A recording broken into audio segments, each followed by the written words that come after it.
स्वागत है आप सबका हमारी खास सीरीज मार्केट आउटलुक में। और बाजार के जाने माने दिग्गज डीआर चौकसी फिनसर्व के मैनेजिंग डायरेक्टर देवेंद्र चौकसी हमारे साथ कार्यक्रम में शामिल हो रहे हैं। देवेंद्र भाई, बहुत बहुत स्वागत है आपका। धन्यवाद हमें समय देने के लिए इस बड़े दिन। और जैसा मुझे याद है, आपने तो मेरी चुनाव के इन एग्जिट पोल के पहले भी जब भी मुलाकात हुई, आप बड़े कॉन्फिडेंट थे कि नतीजे वो आएंगे जो बाजार को पसंद आएंगे। फिलहाल तो एग्जिट पोल के नतीजे बाजार को बड़े पसंद आते हुए दिख रहे हैं। तेजी आपके सामने है। बताएं सर, कैसे देखा जाए इन नतीजों को और क्या असर पड़ेगा बाजार पर? या good morning Anil ji.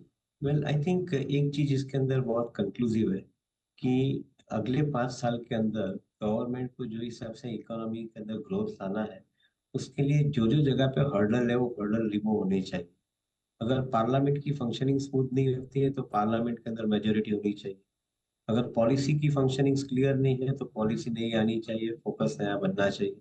I think government is definitely I think clear about one agenda कि ग्रोथ लाना है और सिस्टमेटिकली लाना है, रिफॉर्म्स के साथ में लाना है। तो मैं ये चीज के ऊपर ज्यादा विश्वास रखता हूँ। अगर अगले 100 दिन का जो कार्यक्रम प्राइम मिनिस्टर ने प्रपोज किया है कि वो अनाउंस करेंगे, जिसके अंदर बजट भी इंक्लूड होएगा, मेरा ऐसा समझना है कि larger amount of I think clarity will prevail upon infrastructure के अंदर कैसे नया फंड स्पेंड करना है। जो हिसाब से पॉलिसी रिफॉर्म्स के अंदर आई थिंक दो या चीज चीन के ऊपर फोकस आना चाहिए, उसके अंदर एक सीबीडीसी का एक ऊपर एक फोकस आना जरूरी बनता है। ओएनडीसी के ऊपर एक फोकस आना जरूरी बनता है कि दो माध्यम से एक तरफ आप इंक्रीज करते हो बिजनेस को, दूसरी तरफ आप इन्फ्लेशन को कम करते हो। तो ये दोनों चीज आई थिंक मेरे ख्याल से काफी हद तक एक फोर फ्रंट में रहेगी। ओवरऑल मैं ऐसा समझता हूँ कि मार्केट के लिए आई थिंक ये रिफॉर्म्स ये मायने रखते हैं कि मार्केट में जो कंपनियां बड़ी है, जिनकी क्षमता ज्यादा प्रॉफिट करने की है, वो कंपनियों के लिए आई थिंक ये अच्छा समय हमें आगे देख रहे हैं। Because economy will grow at 11.5-12% nominal growth के साथ में बढ़ेगी। बट जो कॉर्पोरेट के अर्निंग्स है, बड़ी कंपनीज जो है जिसके अंदर ज्यादा क्षमता है कमाने की और एक्सपांड करने की, वो कंपनी के अर्निंग में से समझता हूँ 18 से 20% के बीच में बढ़ेंगे। तो imagine a size of SBI getting doubled in 3.5-4 years time. Imagine a size of Reliance kind of companies getting double in 3.5-4 years time. So ये तरीके से आप देखें तो शायद मार्केट के अंदर पार्टिसिपेशन भी जो बड़े इन्वेस्टर है उनका बढ़ के आना चाहिए, ऐसा मेरा मानना है। सो ओवरऑल ये फैब्रिक काफी हद तक पॉजिटिव डायरेक्शन दे रहा है। और मैं ऐसा समझता हूँ कि इन्वेस्टर के लिए इतनी अच्छा क्लैरिटी के साथ में आगे बढ़ने का जो अवसर मिला है, वो शायद पिछले सालों में हमने कभी इतना क्लैरिटी के साथ में अप्रोच नहीं देखा है जो भी हम आज देखने जा रहे हैं। ये तो बिल्कुल, तो अगले 5 साल के लिए पॉलिसी रोड मैप काफ़ी क्लियर है। ग्रोथ इकोनॉमी की जो मजबूत दिख रहे दो आंकड़े आए हैं इस वीकेंड पर, उस पर आपसे राय लेना चाहता हूँ। जीडीपी के भी और जीएसटी कलेक्शंस के भी। क्या समझा जाए? तो जीडीपी के आंकड़े जो ग्रोथ के साथ में आ रहे हैं, उसके अंदर एक चीज हम देखते जा रहे हैं कि आई थिंक जैसे जैसे गवर्नमेंट ने इंफ्रास्ट्रक्चर के ऊपर स्पेंडिंग बढ़ाया है, उसके साथ में आई थिंक ओवरऑल इकोनॉमी के अंदर कारोबार बढ़ा है। सप्लाई चेन लॉजिस्टिक्स के ऊपर आई थिंक काफी हद तक फोकस रखा गया था। आई think that is also started paying off. यानी कि एक तरफ रोड देखे, दूसरी तरफ सी पोर्ट देखे, एयरपोर्ट देखे, तीनों माध्यम के अंदर जो ट्रैफिक दिख रहा है, इंक्रीज ट्रैफिक दिख रहा है, that is suggesting that I think the goods and services and the human transportation are all increasing at the same time. Positive भी गिना जाना चाहिए and this particular rate of growth is likely to sustain, ऐसा मेरा मानना है। क्योंकि government is talking about spending 142 lakh crore in infrastructure by 2030, जो प्रक्रिया 2020 से चालू हुई है। तो हर साल के अंदर उत्तर उत्तर बढ़ती होके आएगी। सपोज ये बजट आता है तो बजट के अंदर करीबन इंफ्रास्ट्रक्चर स्पेंडिंग का अमाउंट जो 11 लाख के आसपास रखा गया था, वो मैं ऐसा समझ के चलता हूँ 12 लाख तक आई थिंक इस साल के अंदर स्पेंड करने का गवर्नमेंट प्रपोजल रखेगी। तो this is one important aspect. और GST is an resultant outcome of growth in the economy. क्योंकि जो हिसाब से आप पैसा स्पेंड करते हो, like 1 rupee you spend on infrastructure, ये वो हाँ, एक रुपया स्पेंड करने के साथ में वो 7 हैंड्स चेंज करे, 7 टाइम्स इट चेंजेस हैंड्स। तो every time when it changes hands, वहां पे जीएसटी का कलेक्शन बनता है, वहां पे इनकम टैक्स बनता है। तो मेरे ख्याल से गवर्नमेंट ने एक अच्छा सा रोड मैप रखा है कि जिसके अंदर विजिबिलिटी मिल रही है कि जीएसटी और income tax put together is showing the roadmap for 45 lakh to 50 lakh crore kind of a gross tax collection in a year, in next year also. So ये एक आई थिंक काफी हद तक positive view गिना जाना चाहिए। मैं ऐसा समझता हूँ कि this is going to drive the market and market sentiments and also the investors.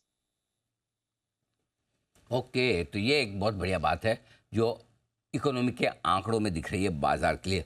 अब सर कल नतीजे आएंगे, जाहिर सी बात है कि एग्जैक्टली वो तो नहीं होंगे जो एग्जिट पोल में, थोड़े बहुत कम ज़्यादा तो होंगे। तो इन्वेस्टर्स और ट्रेडर्स कल को लेकर अपनी पोजीशन किस तरह से करें? सो एक थोड़ा 2019 में हमने एक स्टडी किया था अनिल जी की, जब भी इलेक्शन के नतीजे आए थे तभी मार्केट का जो निफ्टी का जो विक्स है वो विक्स करीबन 30 के आसपास पहुंचा था। और उसके बाद में 3 वीक के अंदर I think that week started getting settle down to around 15 levels, which means के मार्केट की जो वोलाटिलिटी इवेंट के साथ में जुड़ी है, वो इवेंट के साथ में जुड़ी हुई वोलाटिलिटी अगले 3 वीक के आसपास प्ले आउट हो गई थी इन 2019। तो अगर यही संकेत को, ये एनालिसिस को लेके एक संकेत बनाते हैं तो उसके अंदर हम ऐसा समझ के चल सकते हैं कि after the election results are out, the focus will shift on budget, focus will shift on 100 days of implementation of program by the government, और उसके अंदर वोलेटिलिटी सेटल डाउन होनी शुरू हो जाएगी। तो जो करंट वोलेटिलिटी है वो मेरे ख्याल से 15 के आसपास वापस आ सकती है, ऐसा मेरा मानना है। That is one point. उसको इंडेक्स के साथ में जोड़ ले तो शायद इंडेक्स की जो मूवमेंट है वो मार्केट के अंदर इलेक्शन के नतीजे आने के साथ में करीबन एक बार 23,500 24,200 के बीच में एक बार इंडेक्स आने की संभावना रहती है। उसके साथ में मैं ऐसा समझता हूँ कि मार्केट वहां पे थोड़ा बहुत सेटल हो जाएगा and may be on the down side 22,500 22,200 kind of levels के आसपास एक बार करेक्शन भी दे सकता है।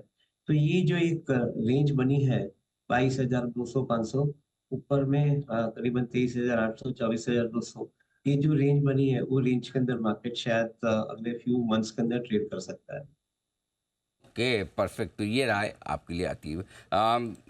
लेकिन अब इन नतीजों के दम पर, इन संकेतों के दम पर कहाँ पैसा लगाना चाहिए, निवेश कहाँ करना चाहिए? तो अनिल जी एक प्रक्रिया हम समझ करके चलते हैं कि जो कंपनियां बड़ी है वो कंपनियों ज्यादा बड़ी बनने की संभावना है। आई थिंक जैसे मैंने एक उल्लेख के साथ में बताया था कि SBI kind of company can possibly become double the size in next 3.5 4 years time.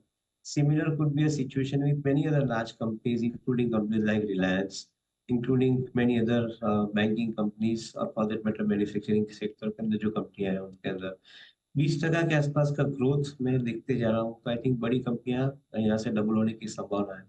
So one tagline remains very clear for investors in the direction, the big is getting bigger, यानी बड़ी कंपनियों इससे ज्यादा बड़ी होने वाली। तो अगर आपको पैसा लगाना है सुरक्षित तरीके से, तो शायद I think this could be I think good time to buy into some of the long term story in some of the bigger companies, क्योंकि उसके पास क्षमता ज्यादा है। मिड साइज और स्मॉल साइज कंपनीज के अंदर आपको परफॉर्मेंस के साथ में वैल्यूएशन देने पड़ेंगे, ना कि नैरेटिव या इफ्योरा के साथ में वैल्यूएशन देना है। ये नैरेटिव और इफ्योरा के साथ में वैल्यूएशन आप देते हैं तो उसके अंदर रिस्क बढ़ जाता है। So that is why we prefer कि measure your risk with some of the large cap companies and buy them into every fall.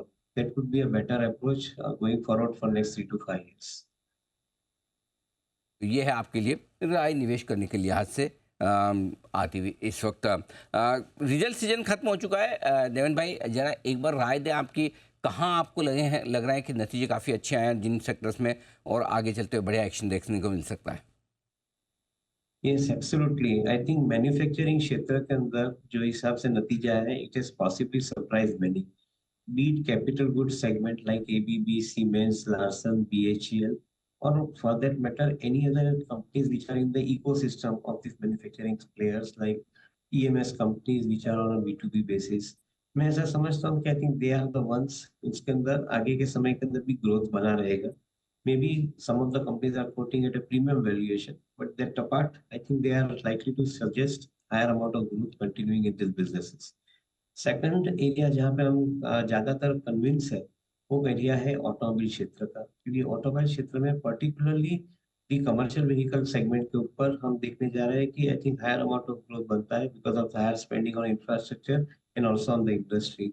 Supply chain logistic के माध्यम के हिसाब से भी देखें तो शायद commercial vehicle is one sector which I think remains extremely very convincing. तो ये एक जगह पे आपको इन्वेस्टमेंट का ध्यान देना है। साथ में जो ऑटोमोबाइल एंसिलरी कंपनियां हैं उनके लिए भी एक समय अच्छा जा रहा है। मैं ऐसा समझता हूँ कि एक तरफ इनपुट कॉस्ट कम होना, दूसरी तरफ उनके ओईएम कस्टमर के अंदर ग्रोथ आना, ये एक अच्छा समन्वय है। मैं ऐसा समझता हूँ कि they will also be showing higher amount of growth. And one last area where we believe that I think there is an opportunity now growing and growing big time is going to into the metal commodities. Metal commodity के अंदर, though I think in some pockets the results have been slightly below the expectation. मेरा ऐसा मानना है कि metal commodities because of higher demand and comparatively lower cost on the energy side, उसके माध्यम से देखें तो शायद metal commodities will probably play out well in next 6 months to 12 months time. Okay, तो ये है आपके लिए नतीजों के दम पर पूरा का पूरा एक्शन बनता हुआ दिख रहा है। एक ग्रुप को लेकर हमेशा बात होती है कि भाई नतीजे अच्छे आएंगे तो ये शेयर तो चलेंगे, जिसमें अदानी ग्रुप के शेयरों का नाम है। आप खुद देख सकते हैं अदानी पोर्ट 11% ऊपर है।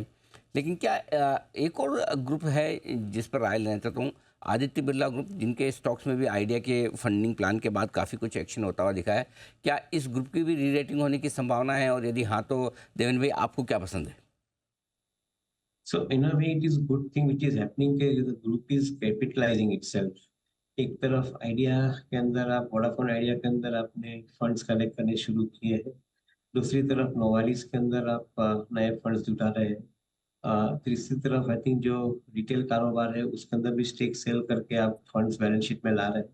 तो ये एक अच्छी प्रक्रिया है, बिकॉज आई थिंक आगे के समय के अंदर जैसे ग्रुप को आगे बढ़ना है, तो certainly balance sheet will have to be capitalised further, and this is the best time probably to get into that particular group. मेरा ऐसा मानना है कि ओवरऑल अपॉर्चुनिटी साइज जो मेटल स्पेस के अंदर बढ़ती है, उसके अंदर शायद companies like Hindalco would be I think relatively a better choice, companies like even UltraTech would be a better choice, क्योंकि दोनों कंपनी के अंदर प्रॉफिट कमाने की जो क्षमता है, वो क्षमता सिग्निफिकेंटली बढ़ती आ रही है because of higher demand growth happening in the economy of the infrastructure side. So leave aside, I think some of the other businesses which are slightly smaller also comparatively, but ये दो companies के अंदर मेरे ख्याल से बड़े profit कमाने की क्षमता है, तो आई थिंक मैं ज्यादा प्रिफर करूंगा at least at this point of time. तो both of them are related to commodity, but commodity is favourable to those, जब भी आप साइकिल का शुरुआत से पहले आप उसको एंड करते हो, तो शायद I think you make maximum money out of this commodity, and that is what we believe that I think there we are at the beginning of an up cycle in most of the commodity play at this point of time. Okay, perfect. तो ये है आपके लिए राय commodities और बाकी सारे sectors पे। बहुत बहुत धन्यवाद देवेंद्र भाई आपका समय देने के लिए। कल आपसे फिर मुलाकात होगी, रिजल्ट का दिन है, और कल आप हमारे साथ फिर से रहेंगे ही, और पूरा हम विश्लेषण एक्चुअल नतीजों पर भी देवेंद्र भाई से लेंगे, जिनकी बड़ी गहरी पकड़ है बाजार पर, स्टॉक्स पर, और साथ ही देश की राजनीति पर भी बड़ी गहरी रुचि भी रखते हैं, और विश्लेषण भी देवेंद्र भाई के बहुत ज़बरदस्त आते हैं।